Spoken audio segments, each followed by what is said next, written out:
Dépôt de train. Bonjour à tous. Je m'appelle Maria et aujourd'hui, je veux partager une expérience que j'ai vécue dans un ancien dépôt de train abandonné. Cette histoire m'a laissé un sentiment d'horreur qui résonne encore dans mes pensées. Le dépôt ferroviaire était situé à la périphérie de la ville, entouré de mauvaises herbes et de négligence. J'ai décidé de l'explorer par un après-midi ensoleillé, poussé par la curiosité et par l'attrait pour le mystérieux qui enveloppait ce lieu oublié par le temps. En entrant, l'atmosphère était oppressante et silencieuse, interrompue seulement par le bruit du vent soufflant entre les wagons rouillés et les voies envahies par la végétation. La lumière du soleil filtrait faiblement entre les fenêtres brisées et les toits en ruine, créant des ombres allongées qui se déplaçaient dans le vent.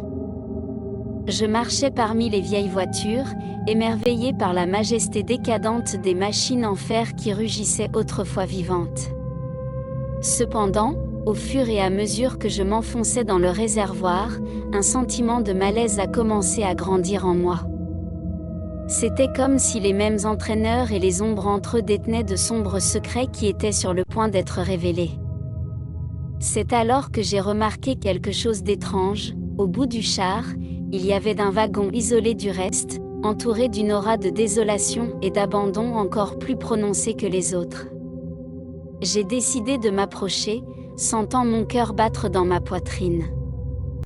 Alors que j'ouvrais la porte grinçante du wagon, une odeur rance et métallique m'a immédiatement frappé, me faisant reculer momentanément.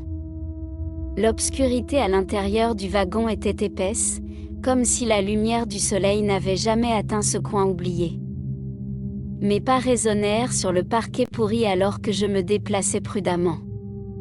C'est alors que j'ai remarqué quelque chose dans un coin, quelque chose qui m'a fait m'arrêter dans mon élan et retenir mon souffle, un tas de poupées cassées et usées, grotesquement arrangées et me fixant avec des yeux vides et des sourires usés.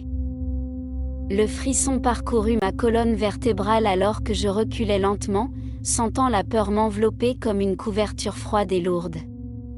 Le sentiment d'être observé par des poignets cassés m'a hanté alors que je sortais du wagon et courais vers la sortie du dépôt. Depuis, j'ai évité de parler de ce jour au dépôt de train abandonné, mais les images des poignets cassés et de l'odeur rance apparaissent toujours dans mes cauchemars les plus vifs. Merci d'avoir écouté mon histoire. N'oubliez jamais d'être prudent lorsque vous explorez des lieux abandonnés, car vous ne savez jamais quels secrets troublants peuvent vous attendre dans l'ombre. À la prochaine. Au revoir. Dépôt de train. Bonjour à tous. Je m'appelle Maria et aujourd'hui, je veux partager une expérience que j'ai vécue dans un ancien dépôt de train abandonné. Cette histoire m'a laissé un sentiment d'horreur qui résonne encore dans mes pensées. Le dépôt ferroviaire était situé à la périphérie de la ville, entouré de mauvaises herbes et de négligence. J'ai décidé de l'explorer par un après-midi ensoleillé, poussé par la